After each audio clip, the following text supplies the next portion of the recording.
মনে তীব্র শোক কিংবা আক্ষেপ নিয়ে পৃথিবীর কোনো আনন্দই উপভোগ করা যায় না, এই কথাটা কেউ একবার বলেই ফেলেছিল।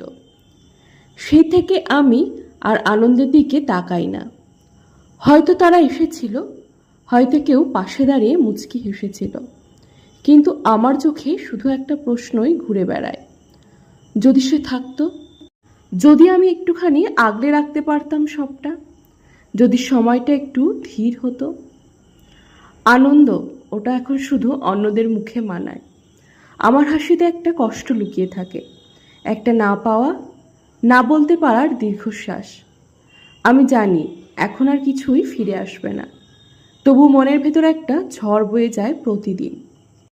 চোখের কোণে ভিজে থাকে অদৃশ্য কিছু জল, আর বুকের ভেতর বাজে একটা চাপা আর্তনাদ। চল বেঁচে থাকার অভিনয় ছেড়ে এবার সত্যিকারের জীবনে ফিরি, যেখানে শোক আছে, আক্ষেপ আছে, তবুও আমি আছি।